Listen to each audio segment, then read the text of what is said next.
রেস্টটা না নিলে আমার শরীরটা কী করে ঠিক হবে বলো? আমি যত সুস্থ সবল থাকবো তত বেশি তো আমি ওদেরকেও সামলাতে পারবো। হ্যালো বন্ধুরা, ওয়েলকাম টু মাই চ্যানেল। তোমরা সবাই কেমন আছো? আশা করি তোমরা সবাই খুব ভালো আছো। তো এই এখন আমি একটু রেডি হয়ে নিচ্ছি। রেডি হয়ে আমি বেরোবো মাম্মামকে আনতে, কারণ সময় হয়ে গেছে আর সময় নেই যে আমি শুয়ে শুয়ে রেস্ট করবো।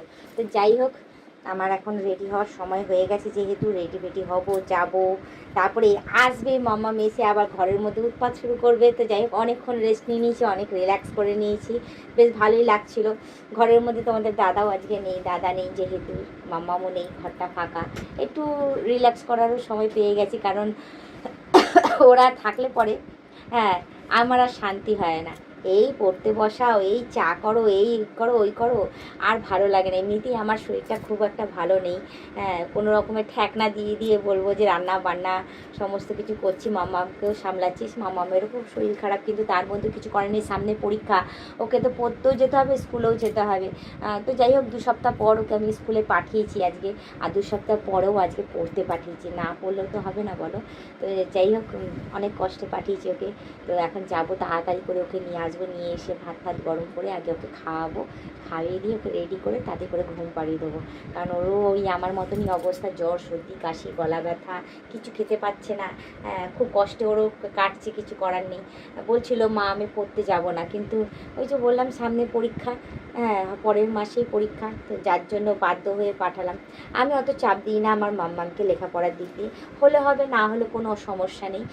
যে তোমাকে পড়তেই হবে, ব্যারিস্টার হতেই হবে, তোমাকে কিছু করতেই হবে, আরে না বাবা, একটা পাস করলেই হবে। আমি অত চাপ দিই না, আমার একটা মাত্র মেয়ে, অত আমি চাপ দিই না। লেখাপড়া করুক, একটা পাস করুক, অসুবিধা নেই, খেটে খেতে পারলেই যথেষ্ট।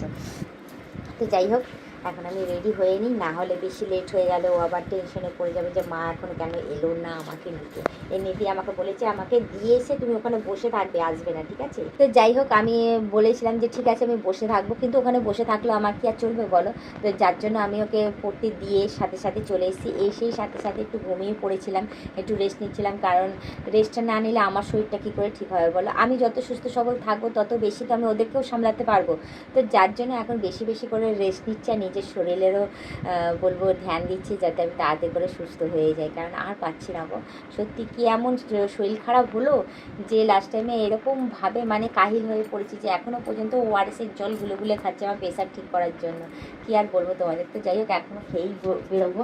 এই দেখো, 1 লিটার জলের রেগুলার আমাকে ডাক্তার বলেছে ওআরএসের জল করে নাও, করে নিয়ে খাও, যাতে তোমার প্রেশারটা ঠিক থাকে। প্রেশার পুরো টোটালি লো হয়ে গেছে।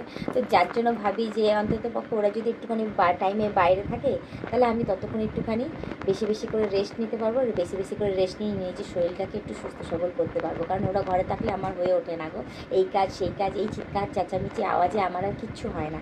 তো যার জন্য আমি ভাবি যে যাকে যতটুকুনি সময় ওরা একটুখানি যদি বাইরে কাটে আমার পক্ষে একটু বেটার হয়। তো যাই হোক, এখন রেডি হয়ে নিই, রেডি হয়ে যাই ওকে নিয়ে আসি।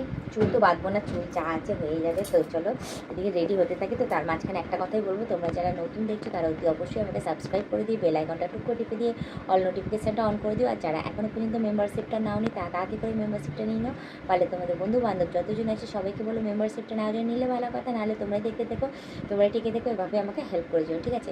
তো তোমরা দেখতেই পাচ্ছ আগের তুলনায় একটু হলেও আমার গলাটা ঠিক হয়েছে, পুরোপুরি এখনও পর্যন্ত ঠিক হয়নি। তো চেষ্টা করব বেশি বেশি করে আরও রেস্ট করার, রেস্ট করে নিজেকে পুরোপুরিভাবে একদম ওকে করার, একদম ফিট অ্যান্ড ফাইন করার, যাতে আমি আমার সংসারের সাথে সাথে রিলস ভিডিও এইসব সমস্ত ফোনের কাজও যাতে আমি সামলাতে পারি। যাই হোক, বেশি কথা না বলে শুধু এইটুকুনি বলবো, আজকে ব্লগ ভিডিওটা এখানেই শেষ করছি। আবার অন্যদিন অন্য কোনো সময় আমি ব্লগ ভিডিও নিয়ে হাজির হয়ে যাবো। আজকের মতো টাটা, বাই বাই, সুস্থ থেকে বাবা, আমাকে দেখতে থেকে আমার পাশে থেকে অনেক প্রচুর পরিমাণে সাপোর্ট করে এগিয়ে নিয়ে যাবো।